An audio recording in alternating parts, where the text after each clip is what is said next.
पटना में BPSC TRE 4, BSSC और दरोगा बहाली समेत विभिन्न परीक्षाओं में देरी, पेपर लीक व अन्य मांगों को लेकर छात्र सड़क पर उतरे हैं। छात्रों द्वारा स्टूडेंट जस्टिस सत्याग्रह के तहत विरोध प्रदर्शन किया जा रहा है, जिसमें राजनीतिक दलों का समर्थन भी मिल रहा है। छात्रों की मुख्य मांग है बीपीएससी टीआरई 4, बीएसएससी और दरोगा भर्ती परीक्षाओं का आयोजन जल्द हो।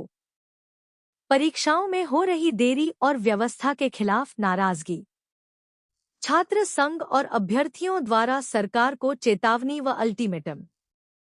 प्रदर्शन के कारण पटनावासी को इसका असर झेलना पड़ा है। गांधी मैदान और जेपी गोलंबर जैसे इलाकों में छात्रों की भारी भीड़ जुटी। सुरक्षा के कड़े इंतजाम और पुलिस के साथ तीखी नोकझोंक। यातायात और आम जनजीवन पर असर पड़ा।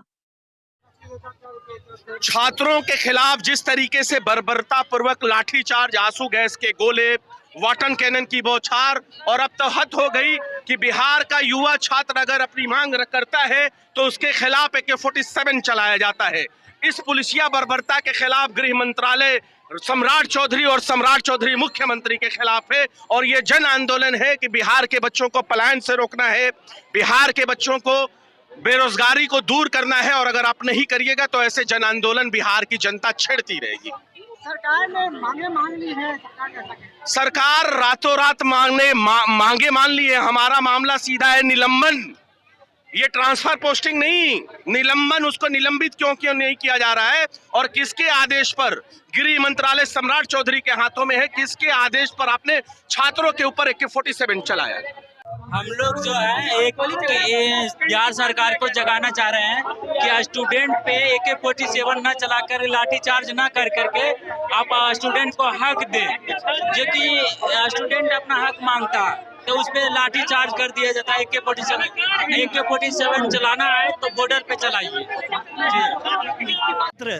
आम आवाम राष्ट्रीय ध्वज लेकर के भारत के संविधान और संवैधानिक व्यवस्था को बचाने के लिए, लोकतंत्र लोकतांत्रिक व्यवस्था को बचाने के लिए तेजस्वी जी के नेतृत्व में न्याय की गुहार को लेकर के राजभवन मार्च कर रहे हैं। और हम बताना चाहते हैं कि जब देश में संकट की स्थिति होती है, जब देश का नौजवान संकट में होता है, तभी वो अपने हाथ में राष्ट्रीय ध्वज लेकर के न्याय की गुहार लगाता है। और आज राष्ट्रीय ध्वज हर एक लोगों के हाथों में है। इसका मतलब है कि बिहार में लोकतंत्र खतरे में है, देश में लोकतंत्र खतरे में है। और जब लोकतंत्र में छात्रों की आवाज़ को, आम आवाम की आवाज़ को AK-47 और पैलेट गन के माध्यम से दबाने का प्रयास किया जाता है, तो नौजवान सड़कों पर आ जाता है। और नौजवान न्याय के लिए और न्यायिक परिधि में सरकार को लाने के लिए सड़कों पर जन आंदोलन खड़ा करने का काम किया है।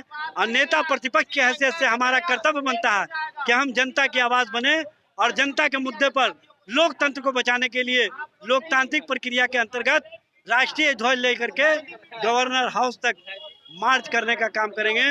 और सरकार को बताने का काम करेंगे कि पैलेट गन और AK-47 वाली सरकार नहीं चाहिए। यहाँ पर तेजस्वी जैसा नौकरी और रोजगार देने वाला नेता चाहिए, जो नौजवानों की बात करता है, छात्रों की बात करता है। सरकार को कहा गया कि जो मांगे वो मांगे मान ली गई है, अब जो कार्रवाई हो। भाई मांगे कहाँ मानी गई? आप DM और SP का तबादला करके कहीं ना कहीं उनको बचा रहे हैं। एक सिपाही को बलि का बकरा बना दिए, उनको सस्पेंड कर दिए। आप DM और SP को क्यों नहीं सस्पेंड कर रहे हैं? जबकि सबको पता है कि AK-47 बिना SP के आदेश के बैरक से नहीं निकलता है। और जब बैरक से AK-47 लेकर के सिपाही बाहर आ गया तो इसका मतलब है कि बड़े लोगों की इसमें भूमिका है। बड़े लोगों पर कार्रवाई नहीं करके सरकार कहीं ना कहीं एक छोटे सिपाही को बलि का बकरा बना रही है।